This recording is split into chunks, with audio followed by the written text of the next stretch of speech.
नहमदुहु व नसल्ली अला रसूलिल करीम। हिंदुस्तान के एक साहब ने पूछा है कि ईद उल फित्र में चांद की सूरत हाल क्या है, मुझे बताइए, मुझे छुट्टी बुक करानी है। जवाबन अर्ज है कि 30 मार्च बरोज एतवार को इंडिया में चांद की ऊंचाई है 14 डिग्री, बर्मा में 12 डिग्री, बांग्लादेश में 13 डिग्री, नेपाल में 13 डिग्री, कराची में 14 डिग्री, पेशावर में 14 डिग्री, ईरान में 15 डिग्री और अफगानिस्तान में 14 डिग्री। चांद 10 डिग्री में नजर आता है, यहाँ 10 डिग्री से ज्यादा है, 12 और 14 है।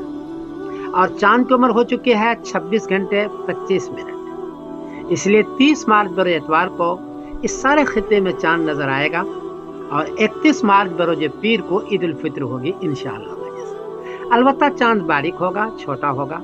कहीं भी चांद नजर आ जाए तो उसको ले लीजिएगा, इसलिए कि आसमान पर चांद 26 घंटे 25 मिनट का मौजूद है। इत्तलान अर्ज कर दूं कि सऊदी अरबिया का जो मुल्क का कैलेंडर है उसमें 30 मार्च बरोज एतवार को ईद उल फित्र लिखी हुई है।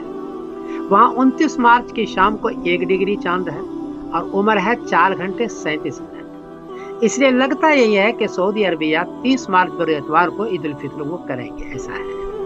बहरहाल इंडिया वालों का तो 31 मार्च बरोज पीर को ईद उल फित्र है। इस एतबार से अपनी छुट्टी बुक कराएं और मुझे भी दुआ में याद रखें। मैं समीरुद्दीन कासमी बोल रहा हूँ मैनचेस्टर, इंग्लैंड से। अस्सलाम वालेकुम व रहमतुल्लाहि व बरकातहू।